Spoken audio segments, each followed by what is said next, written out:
you can absolutely have peaceful, beautiful, productive homeschool days, even if you're teaching more than one child in a different plane of development. Trying to teach a toddler and a preschooler and maybe an elementary kid in there in the mix can be really, really tough, and unfortunately can sometimes lead to homeschool burnout. It's a real thing. We're going to talk about it today. We're going to give you tips and some strategies for what to do when you start to feel that exhaustion creeping in. And if you're not feeling it yet, hopefully how to stave it off or to recognize the signs of it when you start to feel that overwhelm creeping in. Mm-hmm. This is something I think that every homeschooler who has more than one child at home at the same time has felt. So if this is you, know that you're not alone. That's right.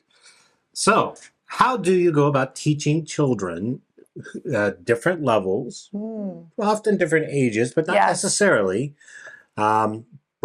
without burning out? I mean, it is a question we get a lot. Many homeschool families have multiple children.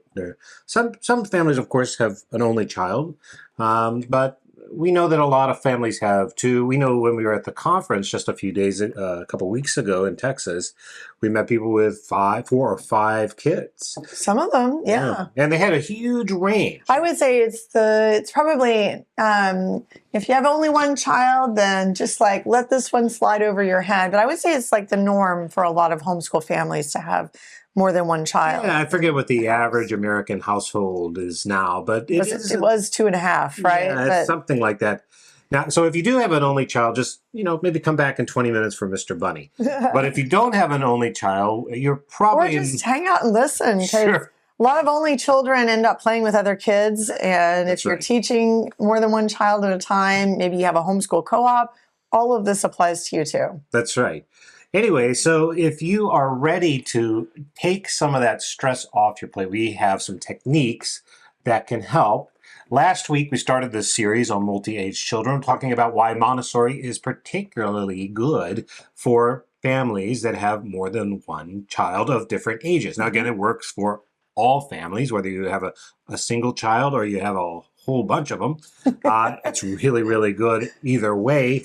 But for those who are homeschooling multiple kids at the same time, Montessori is really, precisely made for those circumstances. Yes. And go back and watch last week's episode if you like some of those techniques.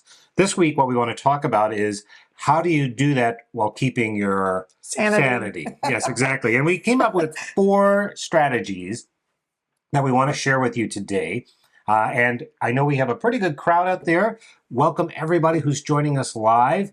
If you have thoughts or suggestions or comments on any of this, please pop those in the comments. We love reading your chats. Okay, so let's start this. I would also say, even if you're not watching live, we come back and get the comments later too. So we will respond to you. Reach out anytime. That's right. Okay, so the first strategy we came up with was respect each child's needs. Now, This sounds kind of straightforward and obvious, but it's actually an important mindset. I think what we often do when we try to homeschool, we have 2 boys, and it can be really tempting, and I think because this is what we see in schools, is to segregate the children apart. Like, you're going to work on your stuff here because you're 3, and you're going to work on your stuff here because you're 5, and you're going to work on your stuff here because you're 7.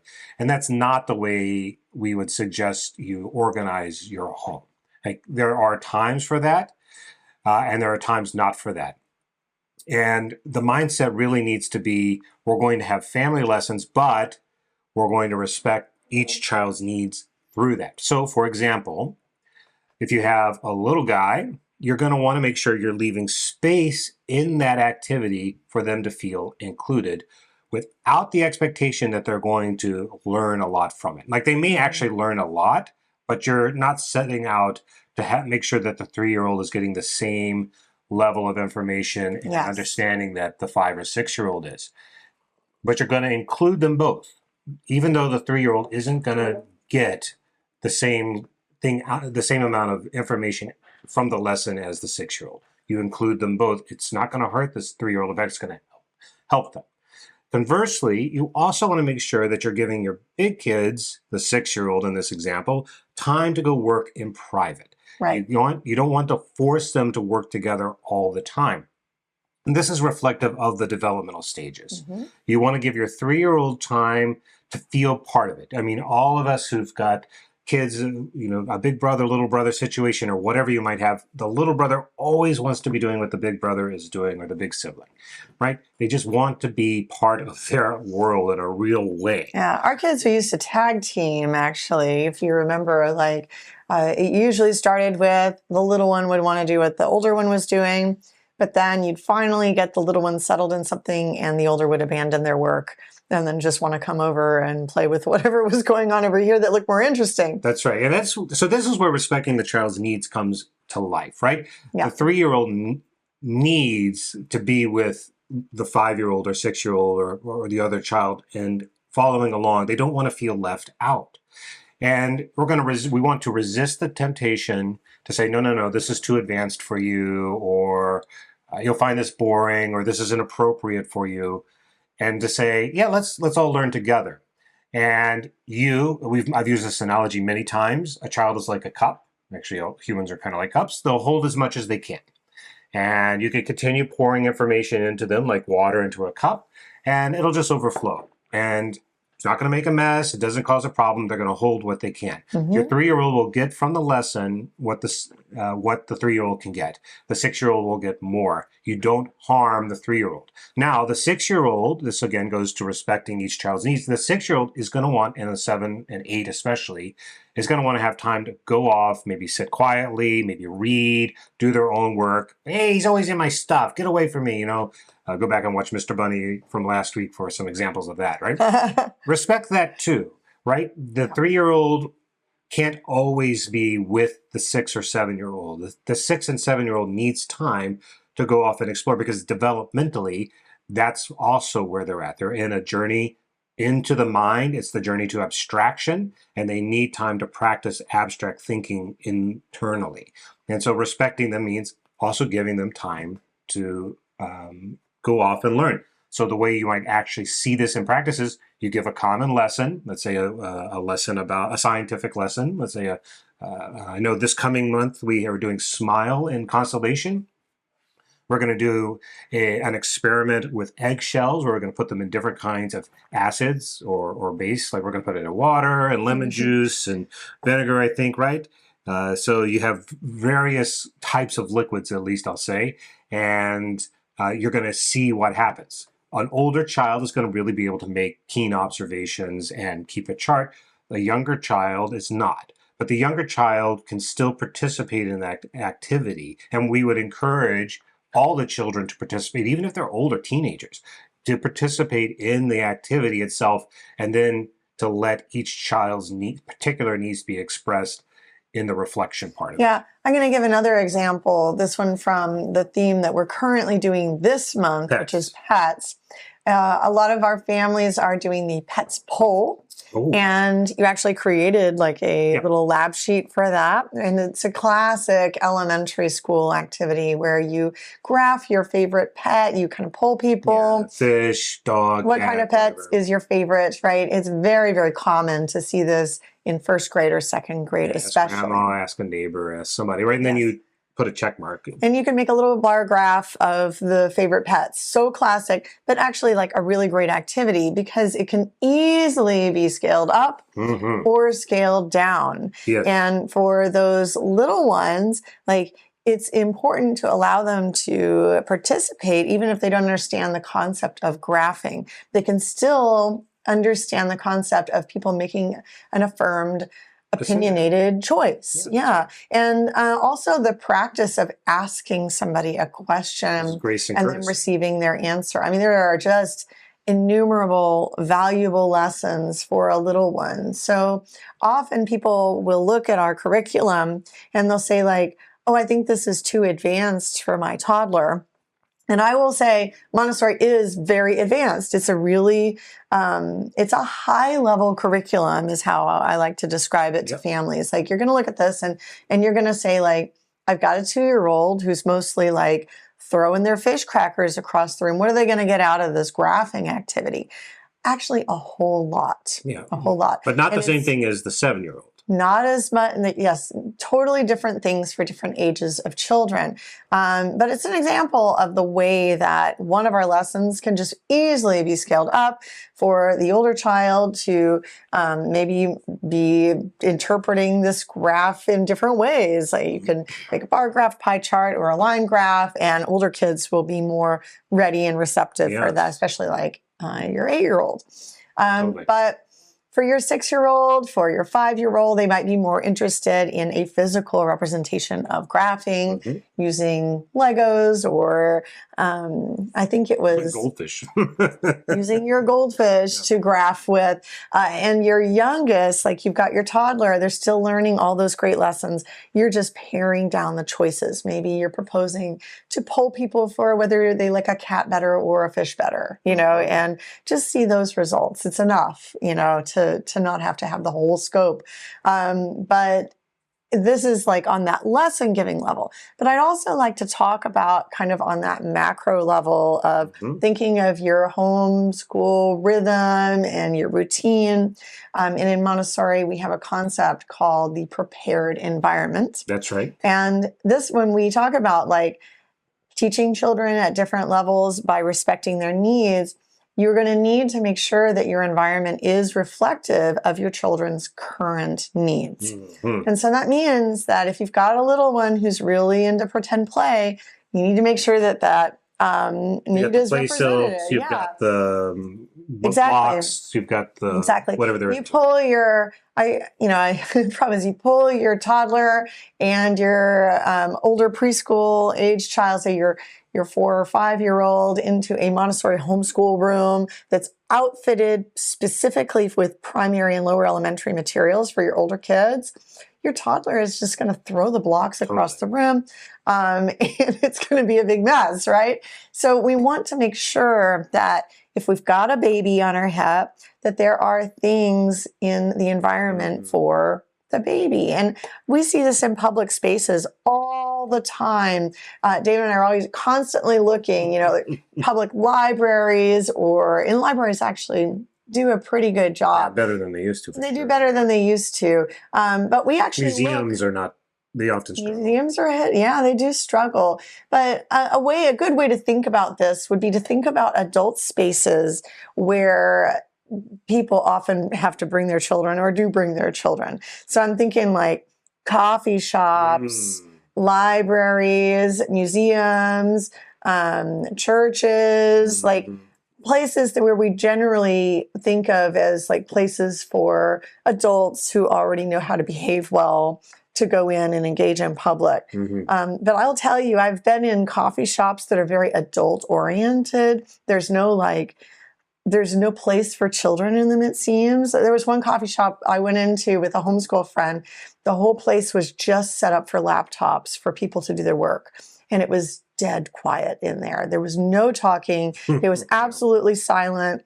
And we went in there with our kids and we were like, we're the only people talking. And of course, our kids are like, they're eating their croissants, getting crumbs around. And the adults around us are like frowning and like, I'm on a work call, or, I'm doing my work. What are you bothering me? And I'm like, this is a public space. And children should be welcome everywhere. Maria Montessori firmly believed in this, and she just decried it constantly in every one of her lectures. She was like, the world is designed for adults, and have people forgotten that children, I don't know how many children there are in the world, but it's like an enormous amount of the population of people on Earth, right? So like, why are we creating these adult-only spaces or children-only spaces? So another example is you go into a library with your kids. Say you're an adult and you actually are also interested in reading some fiction or nonfiction for yourself. There is a clear children's area and a clear adults area, and we just firmly separate the two. So when you think about an adult going into a space that's only designed for adults, it makes us very, very anxious because there's nothing for the kids to do there. So David and I play this game all the time. We're out in public spaces and we're like, where's the basket full of toys for babies? Or, like, where are the children's books here amid these adult books? And it's just like, you're welcome to carry on this mission of Montessori to evaluate the environments that are in your public areas. And so an emphasis that you might think about, thinking in the same vein, is your space set up? Is there a space for your baby to engage with? Is there a place for your toddler to freely play without being reprimanded all the time for not using the materials appropriately? Is there a space for your older child? As David has mentioned, older children need private spaces, and this generally starts around age 4 or 4.5 or so. There's kind of a transition happening there. If anyone who has a 4.5-year-old is watching now, 4.5 it's a big transition period. That is when children do start to need some space away from a little one. A 3-year-old will generally, engage more. Your older child really needs that preserved space. Yes. Sometimes your 3-year-old does too, as well. But I notice it much more. It just becomes more important with the older children. And so, is there a space in this room or this area where you are with your kids in your home where your children can fully be their full selves, working on their skills that they need to develop and need to work on, that is fully appropriate for them, that's special, right? And so a lot of families will have like one shelf that's specifically with toddler toys, one shelf that's very specifically for primary age toys. Their family kind of works it that way. I know a lot of our families will actually put a baby gate up. And usually we think about the baby gate as, or a playpen or whatever, is like to contain some kind the of toddler, container. right? Put the baby in the playpen. But actually what our families have been doing is putting the older child in the playpen or the older child within the baby gated area and the baby on the outside so that they can freely explore the rest of the environment. And yet there's still a preserved space for an older child to So I'm going to bring these two ideas together with this idea of respecting each child's need. Yes. The concept would be, we would encourage you to give common lessons and then have prepared your environment to allow the children to, after that common lesson, to go off and explore in whatever way is right. So for the older child, maybe it's going off to a private area to do the work, to read, to journal, to draw, to whatever, to do the math lesson. For the younger child, play with Legos is very common. For the younger child, maybe more the tactile, get the play silks out, maybe just actually do something completely different. Movement. Which actually goes to the next tip, which is be realistic with yourself, all right? You're going to set the table. You're going to give the common lesson, for example, let's say the one on the pet. You say, we're going to do this lesson on pets and pet popularity. And then you're going to go off and interview. And you've set the table, and your 2 or 3-year-old or 4-year-old just doesn't want to do it.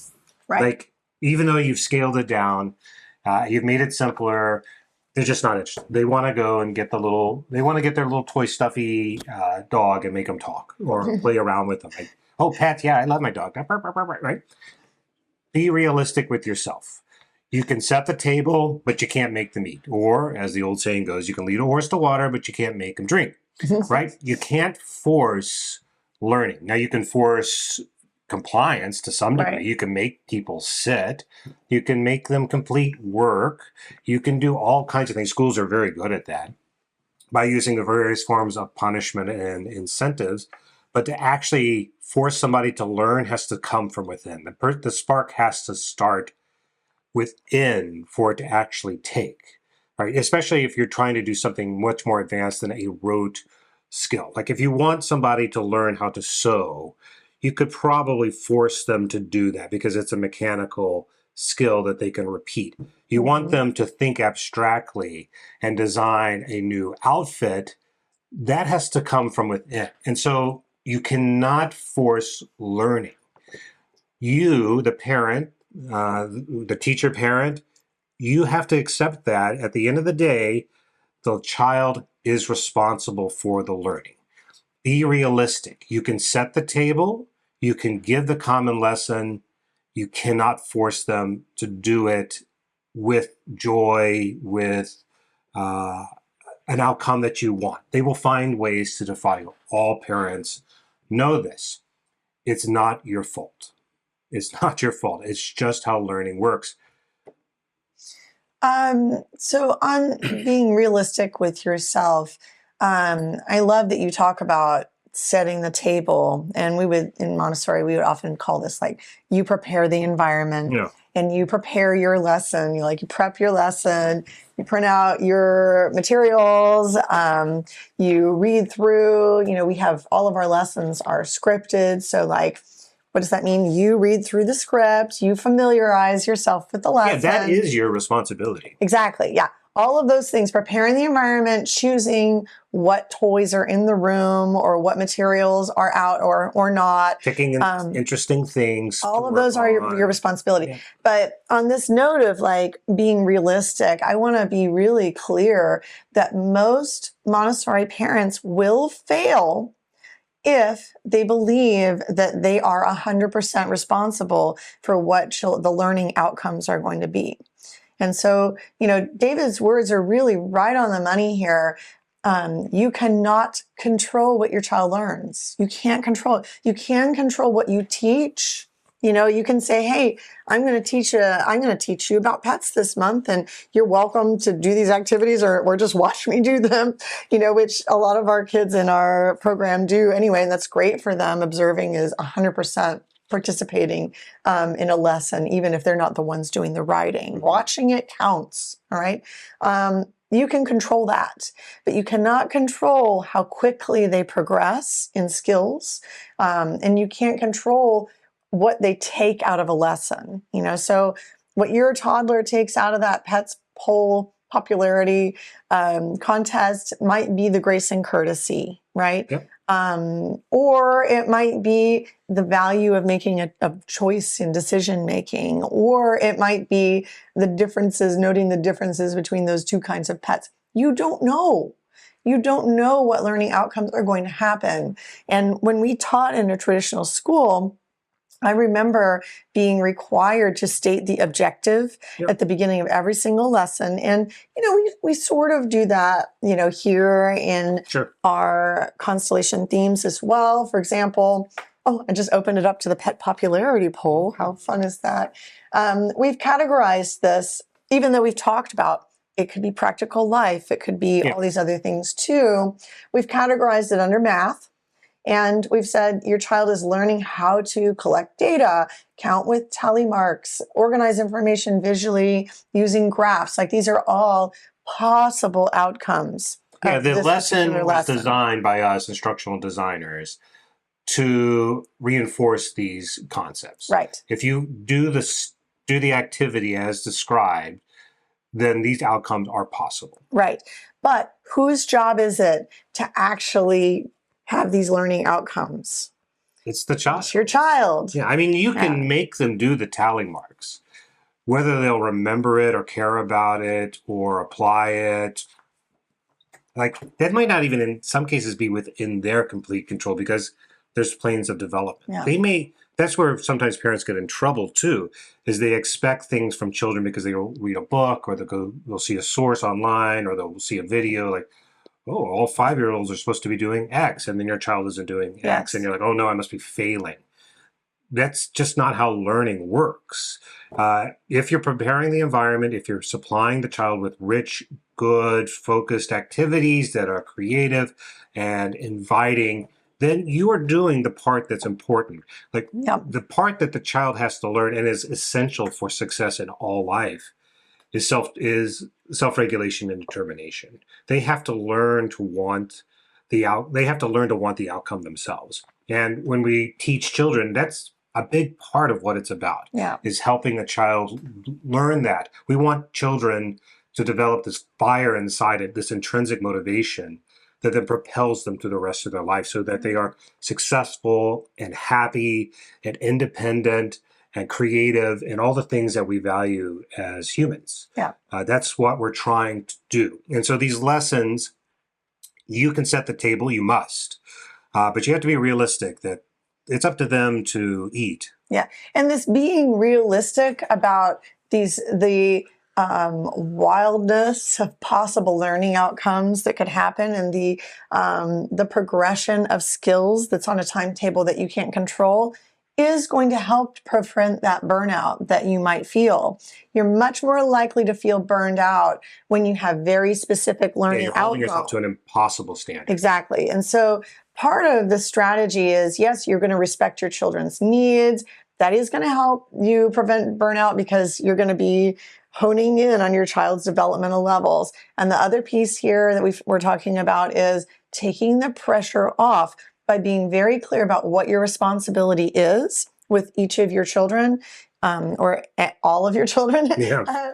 and what responsibility is not. And we talk about this all the time inside our courses, in our Yes. Foundations of Montessori courses, which you are welcome to learn more about at Head over to our childoftheredwoods.com. website, childoftheredwoods.com. Our complete and unlimited plans include the full scope and sequence and all the foundations of Montessori information. You need to kind of start to understand the philosophy that makes this happen.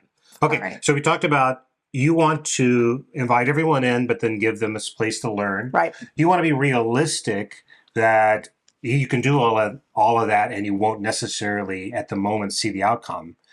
Doesn't mean that they're not learning. You, as the parent, are the first and best teacher in your child's life, always. The third tip, though, feeds onto that. You need to know where your child is at in terms of their level. Yes. Right?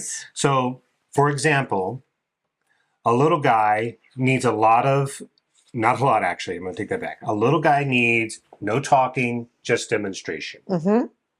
You need to know where your child is at in the developmental plane and in the level curriculum to know how to present the lesson best for them. An older child, they need conversation. They need moral quandaries to work through. They want to challenge and think. You need to know where your child is at through the developmental stages and where they fit on the scope and sequence. So we have our scope and sequences available. We put them on these cards, and then you use the cards to essentially deal lessons each week for your kids to work on. They cover all the foundational lessons, and they are all integrated back into Constellation. So by doing Constellation, you're also doing the foundational lessons. And if you know where your child is at in this leveled curriculum, we've leveled the scope and sequence 1 to 6, you will be more prepared to give the child what they need. You'll be able to more correctly respect what the child is needing at that moment.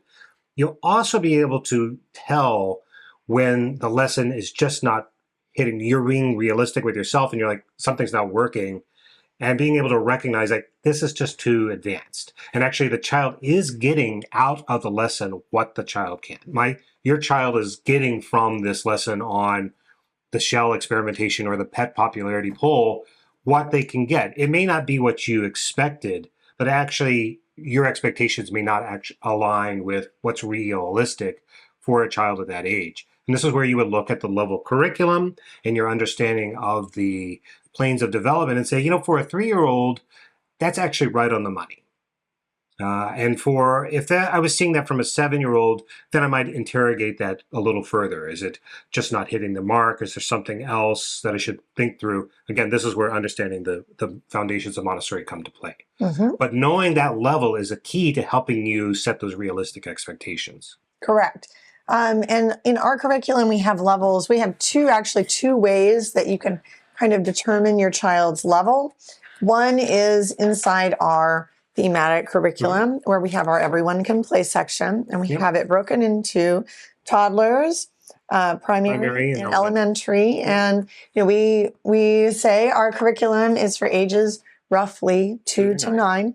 Okay, because there's definitely stuff that works for all of those age groups inside every single theme. If not every single lesson within every theme. And you would be surprised at how some of the older children reinterpret some of the more basic lessons that you would think of as introductory for a toddler. Yeah, like a practical life lesson that seems right on the money for a 3-year-old you could put it in a 9-year-old's hands, it can be very fascinating. Super interesting. Yeah. And incredibly beneficial for children to revisit these concepts. So we take that approach. And so this is a very easy way that you can look and say, okay, well, what level is my child at? We'll give you a little bit of a guide here. Generally for a toddler, try these things. And a lot of our parents will look at these and they'll say, I have a primary child, but actually they are more capable, like they are more advanced in this particular subject area. And we can start doing some of those elementary lessons. And that's why we don't say ages or grades. Right. We say toddler, primary, and elementary, because they're a bit looser, and it really goes to this respecting each child's needs, and then getting much more micro with that. And I was going to say, on the converse, we also have some older children who are special needs and who interact much more in a way that is more sensory, like a toddler would interact with something due to their developmental nature and their just the way they are perceiving their world. And there is absolutely nothing wrong with your children having different skill levels in different subject areas. In fact, Montessori prides itself on this concept of individualized, differentiated instruction. All right. Yep, so that's right. we are already we're going to give you a high level curriculum that works for a variety of age groups with every single theme. And we're going to guide you through, like, if you've got a toddler, you're kind of looking in this direction. If you've got an elementary kid, you're going to extend it in this particular way. And of course, you as the homeschooling guide have the power to take your child up a level or down a level.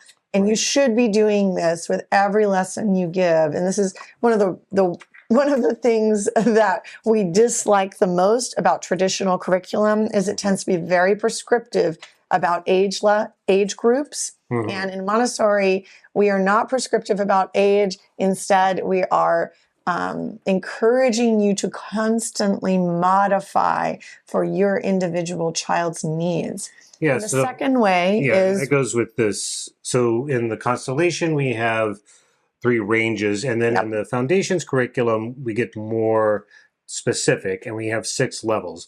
And so, for example, here's a level 2 reading card. This is Fluency is the Key. So these would be lessons. We have reading short phrases, reading beginner books, reading beginner sentences. You would go look up the steps to do those different lessons and the objectives that go with it in the material. But those are the kinds of things a level 2 child would work on. A level 3 child, as an example, is we're going to work on, in this case, this is a spelling card. This is also from reading. So spelling silent E words, bossy R words, tricky R words, et cetera, et cetera. There's a number of lessons. It doesn't matter really what age your child is. We're not saying this is for 4 and this is for 5. We're saying this is a predecessor skill. It's a level 2 skill.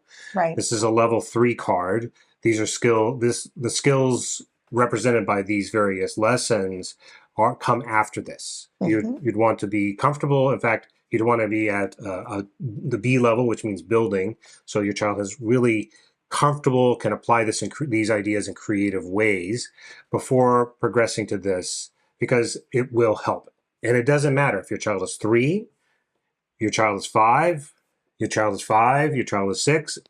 It doesn't matter. You're following the child through the different levels. So going to tie this in as we're thinking like these 3 things so far that we've mentioned in a sequence.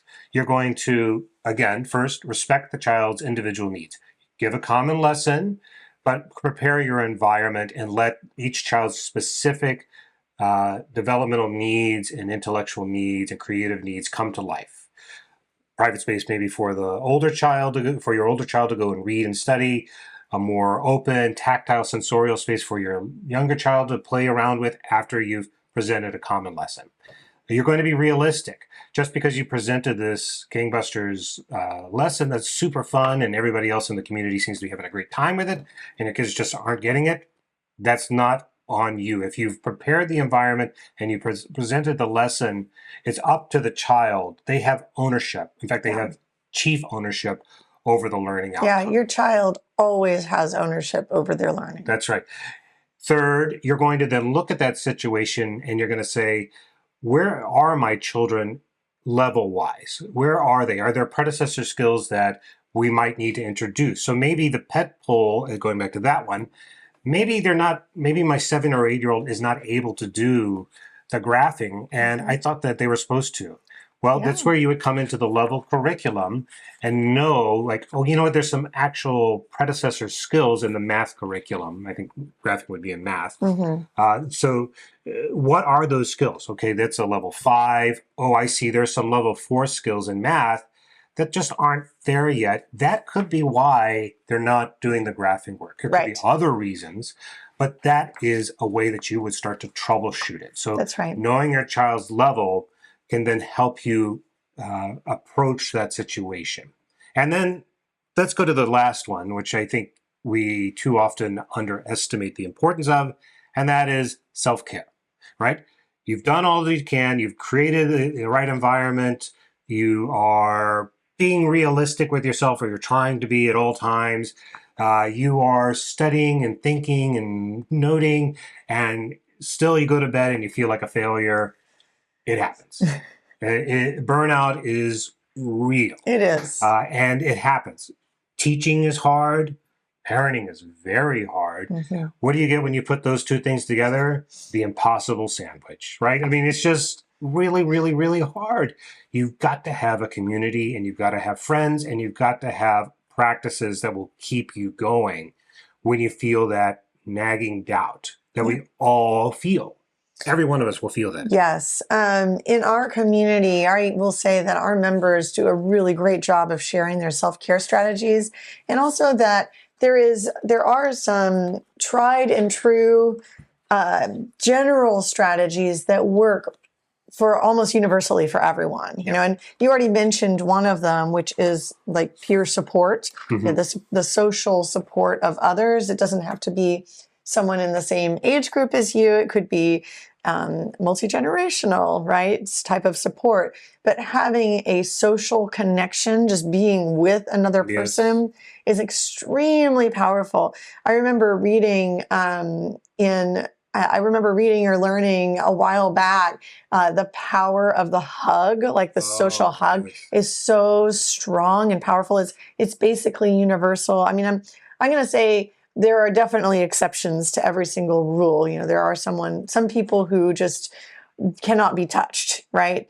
But for most of us, like a 30-second long hug actually does have a significant impact on our mental well-being.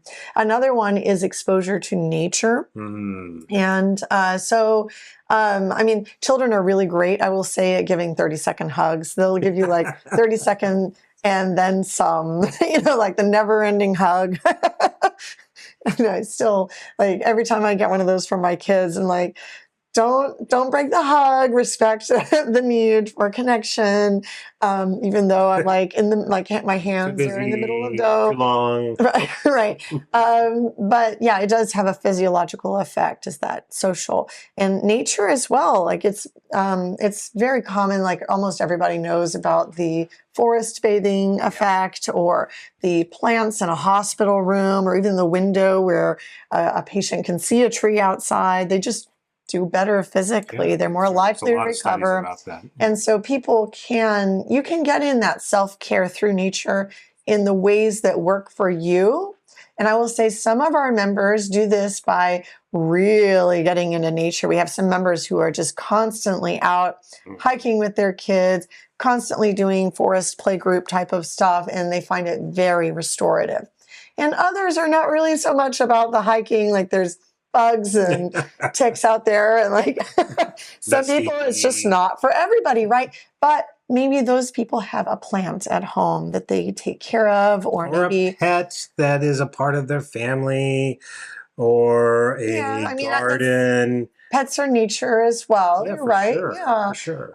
Absolutely. Yeah, A community garden, maybe, or maybe a little garden outside, a botanical garden in their city that they go to from time to time, or just an herb on the windowsill. I mean, there are lots of ways that we can use these bigger concepts of caring for our mental and emotional well-being in ways that work for us. And I think often parents, especially like new parents new to this kind of feeling of overwhelm and failure, tend to feel isolated and like, you know, like I'm trying everything, nothing is working. Mm, And I think it's important to recognize that self-care strategies are very individualized, you know, like totally. we all benefit from reflecting on our experiences. Some of us do that reflection and find it more beneficial to write it down in a journal style. Some of us hate journaling, don't want anything to do with it, and find it better just to tell another person, you know, their journal-like feelings to someone that you trust and love, or to say it in a prayer, or, you know, like there are just many, many ways, but it's very, very important that you find what works for you. Hmm. And that you not just think, I'm supposed to be doing this, you know, to take care of self-care, and recognizing that if you're engaging with something that's supposed to be self-care, but it's actually not serving you, Then that it's you not. just let it go It's not and self-care. find the thing that works for you. That's Okay. right. Our members in our community, they are into a variety of things that nourish them. Right now, what's nourishing me is pottery. I'm finding it very, Hmm. very good for my mental well-being. I'm also a journaler. I like to write things down. But we have members who are into crochet and knitting. I know we've got some big knitters in our community, Yep. a famous crocheter in our community. We've got members who express their creativity through clay or through creative arts. We've got parents in there who really are into pretend play with their kids, which is Totally. great. Also, parents who don't want anything to do with pretend play with their kids, and they need to have that quiet space. Oh, I know a parent who swears by bath time. Yeah. Yeah. And every single night, like this is the bottom line, got lots of kids in the house, don't want to experience burnout. And she preserves like, this is the 30-minute bath that always happens, regardless of whatever else is happening. And fortunately has a partner who can help Yeah. take care of the kids during this time. So she can take that bath self-care for herself. Yeah. It is just like an unquestioned, this is what's going to happen every day. And it is the thing Mhm. that saves her sanity. So there's something out there for everybody. There You don't have is. to do all the things, but you do have to do something. You You do. have to do something to refill and replenish yourself. And it doesn't have to look like traditional me time, Yep. you know, in parent speak. It can look like whatever it looks like that's realistic for you at this It's a point in time your for you life. to decompress. And I want to underscore finding your people, whether you are more of a lurker in a community or a really active participant, having a community that you can um, be associated with gives us that sense of belonging. And I think we often put it in terms of, won't my kids miss out on social activities if I homeschool? And I think the equally important question, or maybe the underlying question, is, won't I miss out? And the answer to both is, Yeah. you will if you don't try. But if you make a little bit of an effort, there's a lot of folks out there. Your kids will have a robust social life just like they would if they went to public school or private school. And you can find plenty of like-minded, supportive moms and dads and mentors out there who will guide you along the way. Yes. On that note, we have a comment from Tedley Ever After, Hi, Laura. the producer of our favorite bear-themed, Yes. teddy bear-themed YouTube channel, I think. Yep. Says your community is gold. I'm Aw. constantly running into posts where I fully relate, and this exchange of ideas and solidarity make all the difference in our homeschooling journey. Aw, that's wonderful to hear. I feel the same way. Yeah, it's really gratifying to see that interaction, and when you see community members connecting and solving problems with each other. Yep. As a teacher, like, that is kind of the goal, right? Like, you want to see your students, in this case our members, making real connections. Like, it's gratifying on its own. And the same way that it is for, all educators. So I love hearing that. Thank you so much for sharing and being with us today.